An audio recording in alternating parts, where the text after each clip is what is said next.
Hey there! I'm author Sarah A. Chrisman. And I'm Gabriel Chrisman. And today we're going to be discussing Mary Shelley's Frankenstein.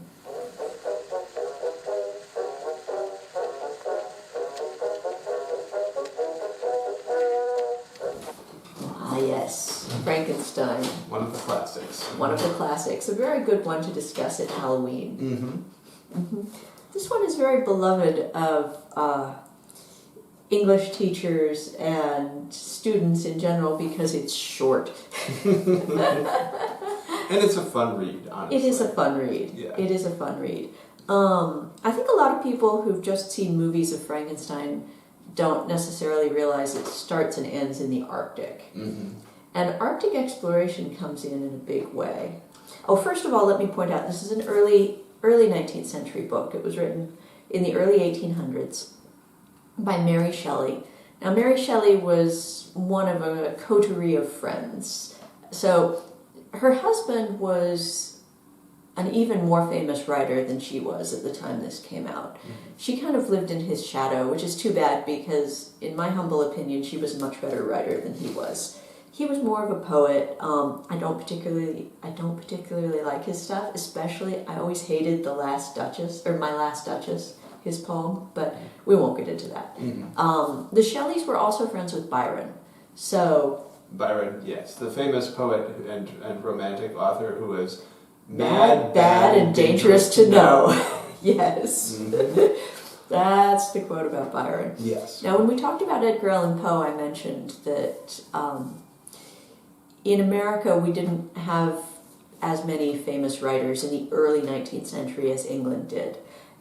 The Shelleys, Byron, these are the famous writers I was talking about. England had a bunch of them. Yes. In the early 19th century. But this book is set earlier. This book is set in the 1700s. Which would have been... Hello, Bastet. So the 1700s would have been very early for Arctic exploration. Arctic exploration really... It didn't get much of anywhere until the late 19th century. They were trying throughout the 19th century. The Franklin expedition and numerous other ill-fated... and that went so well. Oh, yes. Yeah, the Erebus and the Terror, that just went so well. But, yeah, the actual accomplishments in the Arctic and the Antarctic had to wait till the late 19th century. And so, by writing this in the early 19th century and setting it in the 18th century, she's really stretching for just the back end of beyond. I mean, basically the Arctic at this point was virtually outer space. Very exotic, very dangerous. Only the bravest of the brave went there. But that's where our story starts. And one of the themes of this book is, well, before I get into that, basic outline in case you've never read it, which maybe you've been living in a hole. But, so, the storyline of the actual book, as opposed to any of the crazy movies that have been made, we enter the story in the Arctic, on the ship of an Arctic explorer who's writing to his sister. And he winds up picking up this guy off the ice who is on his last legs, but determined to not go back to civilization. And then it's a box story as this guy who's been picked up off the ice is telling how he got there and what he's doing. Now, this guy is Frankenstein. Frankenstein is the scientist, not the creature. The creature never has a name. He's just this creature. Right. The most you think about it, and the way it's phrased is Frankenstein's monster. Right. Although in the book he's more often referred to as the creature. Right. He's referred to by a lot of words, monster, beast, but mostly he's referred to as the creature. Right. And Frankenstein has created this creature, that's a little bit redundant, but he's made this creature and he wishes he hadn't. And so it's this whole story of how this happened and his regrets. And a lot of it has to do with science and the opinion of science. Right, Mm-hmm. right. And there's this idea throughout the book of the perils of science and the hubris of science. And it's part of why it's set in the 18th century, sort of the Yeah. Enlightenment, you know, all of this stuff. And the particular group of writers who were involved in this were called the Romantics. And that's sort of in opposition to science and the Enlightenment rational thinkers. And so they're showing the problems with the purely scientific approach. If it can be done, it should be done. Right, right. And part of what drives both Frankenstein and the ship's captain who has picked him up is this ambition, this desire for glory über alles. And something that Frankenstein is trying to impress on the ship's captain is that life and the joys of life are greater than glory. And that's a theme throughout the book. There's one part where he's talking about when he was making the creature and he was not paying attention to the world around him. He was ignoring the beautiful spring around him. And he tells the captain, I don't remember the exact phrasing, but basically he tells him that any activity which subsumes you so thoroughly that you no longer can appreciate the joys of life and the joys of spring, that activity, you have to realize, is inherently evil. And it's a powerful message that I think has a lot of things to say to... It's a timeless message. Yeah. It still has a lot to say to people. I mean, what would you say about that? The applicability of that to modern life? Well, these days, of course, it's widely applicable to a lot of screen technology, a lot of things that draw people away from paying attention to real life that's going on around them. I think it would be I think Mary Shelley would feel very much the same way about a lot of the technologies that absorb people these days. You think Mary Shelley would see the technologies that are taking people away from seeing the joys of real life? You think she would see those as an analogy for her creature? Yeah, I think to a certain extent, especially the sort of artificial worlds that are created that way, and the artificial beings even, I think she would see a direct analogy to Frankenstein's creature. Let's talk a little more about why these things that take us away from the real world are evil for doing so, as Mary Shelley would say. Well, I think Mary Shelley, again, the Romantics in general, they were really focused on nature. They were really focused on the world and understanding and appreciating the world. There was almost a joyful paganism to the Romantics. There was, which is part of the reason I'm sure you enjoy them. But the idea was they were contrasting this with the highly controlled, rational Enlightenment, and with the idea that the world of the mind was somehow more important and more real than the natural world around us. And they were fighting against that idea. And I think that, now they would very much see the sort of created artificial world of technology as being the direct continuation of that Enlightenment thought and that sort of rationalist scientific approach to the world.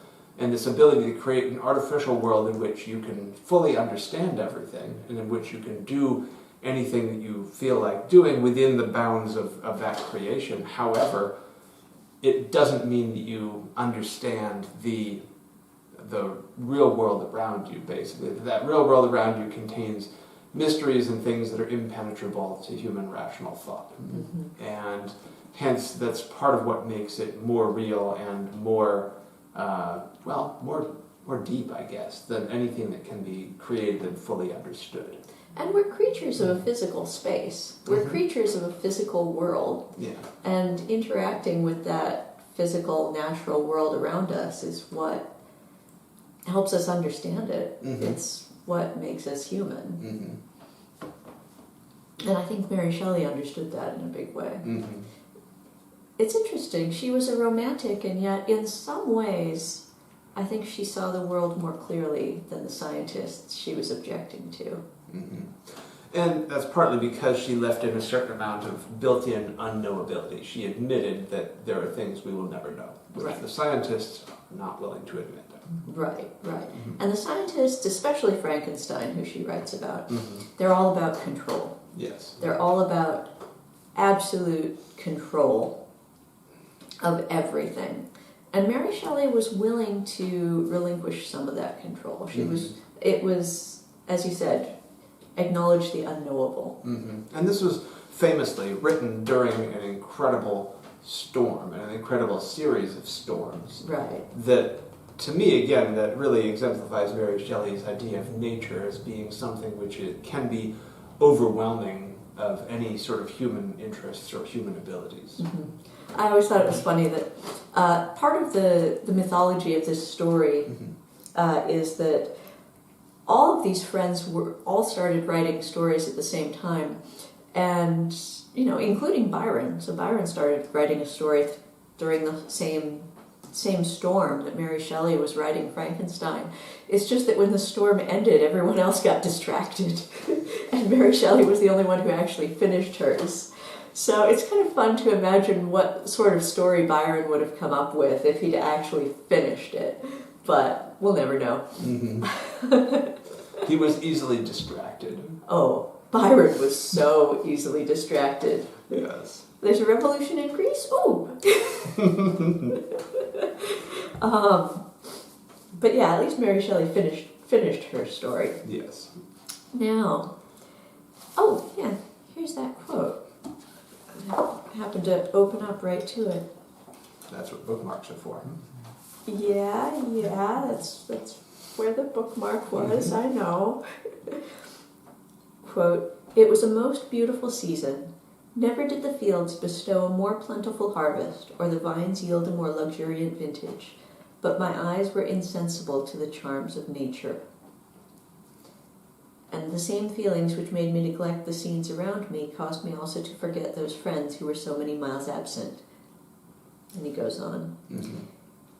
If the study to which you apply yourself has a tendency to weaken your affections, and to destroy your taste for those simple pleasures in which no alloy can possibly mix, then that study is certainly unlawful, that is to say, not befitting the human mind.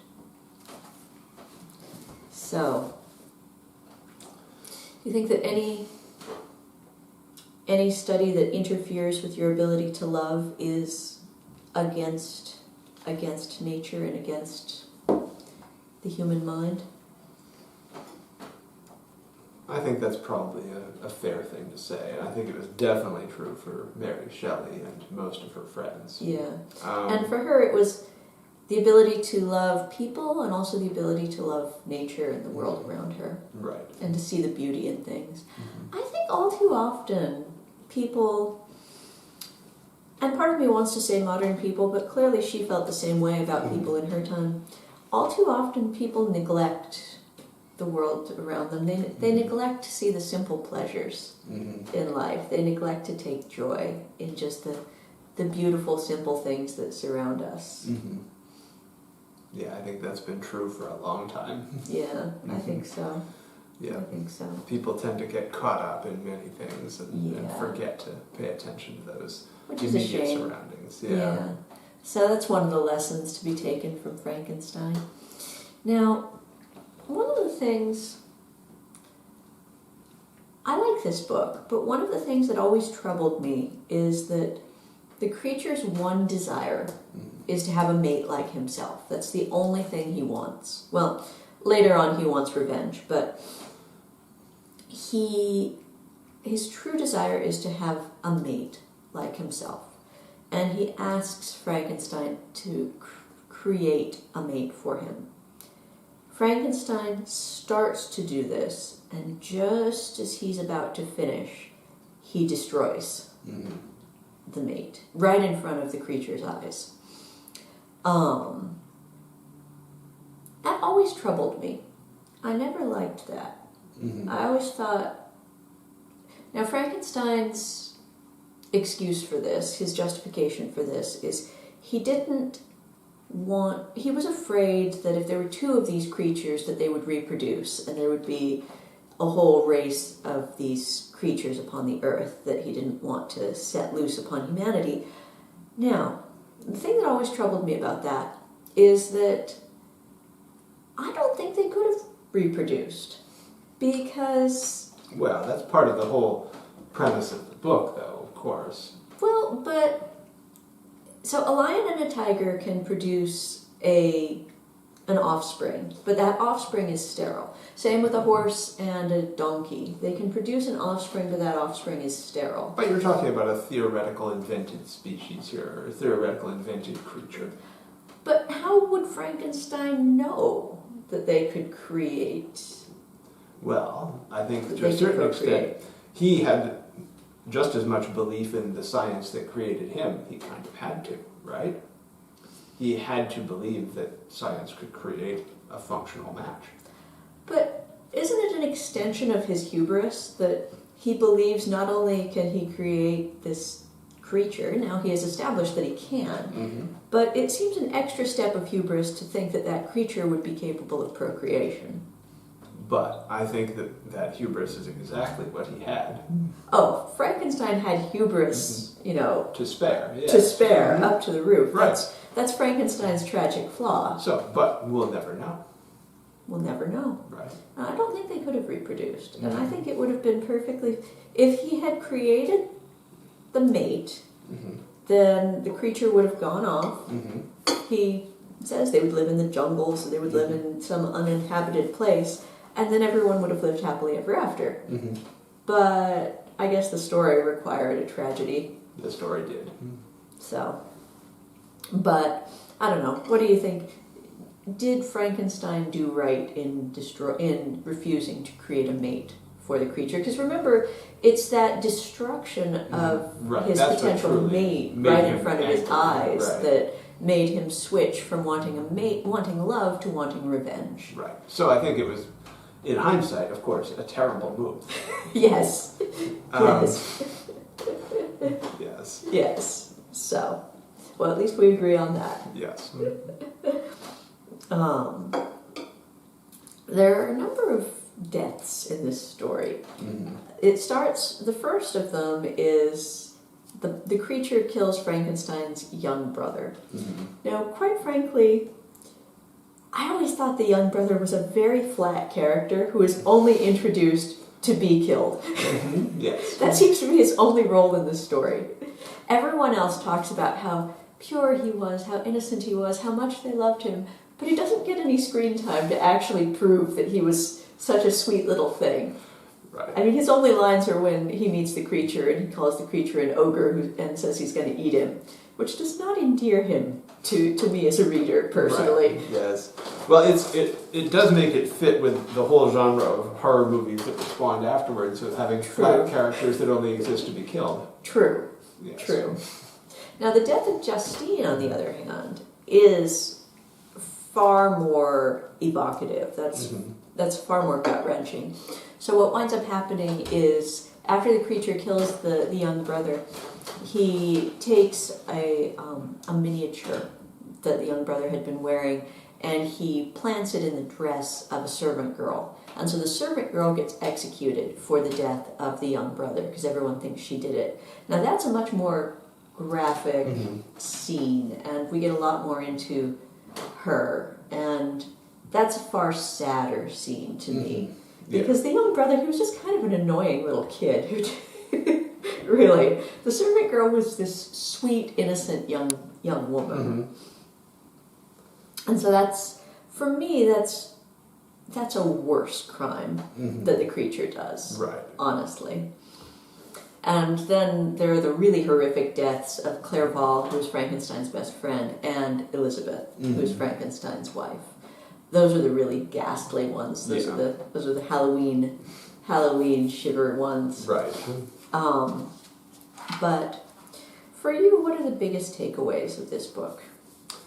I mean, the biggest takeaway for me, especially being interested in science fiction, is the perils of science, especially the perils of unfettered science, and which really that became the biggest legacy to me. This created the figure of the mad scientist.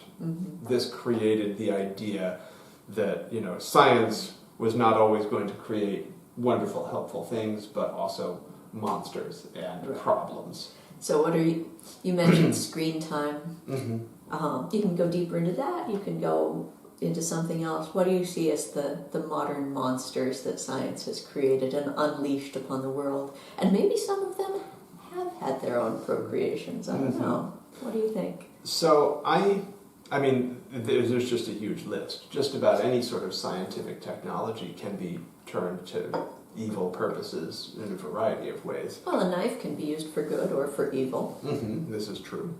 But technology, and the particular horror of this here is, of course, technology as a sort of scientific creation that has its own volition, or at least seems to have its own volition. And so, obviously, there's numerous examples of that these days. In the biggest, sort of scariest form, you have these sort of modern algorithms that drive human society and that sort of create social and political change in and of themselves and seemingly of their own volition.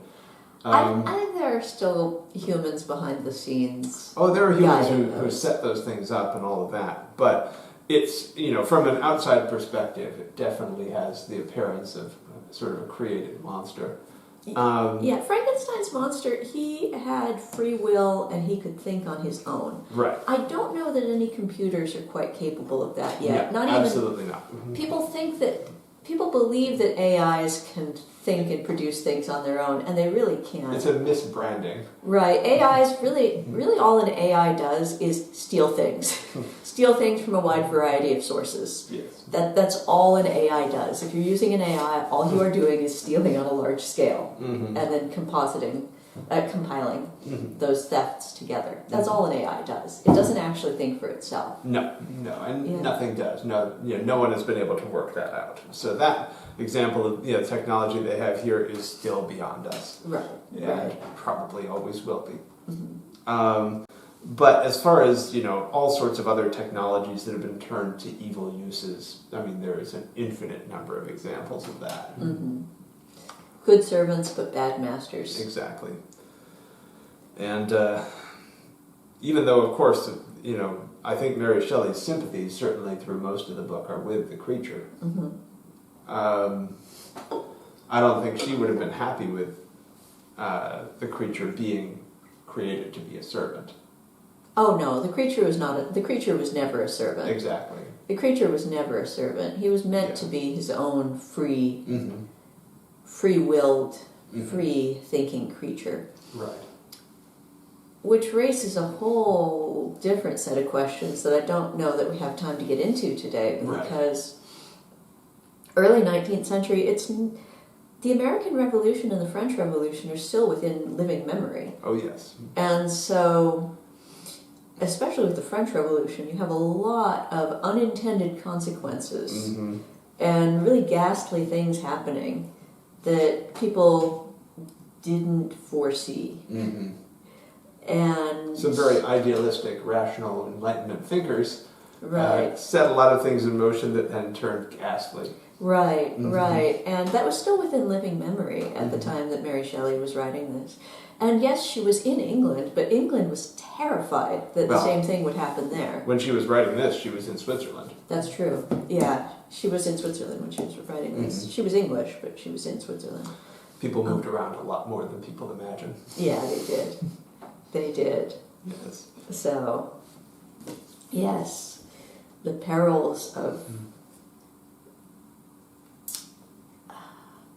science, but also the perils of unintended consequences. Yes. And there's a true horror story. There's a true horror story that'll send shivers down your spine. And I think this is a good time of year for such stories. But I think such stories are always valid. I think that it's always important to remember the themes of life and its enjoyment being greater than ambition and glory. And it's important to think about where your actions might lead in the long run. Yes. And so Very valuable book on a number of levels. If you haven't read it, you really need to. Yes. And thank you for watching today. We hope you enjoyed this video. If you did, please give it a nice thumbs up. And remember to tell your friends about my books. Happy reading!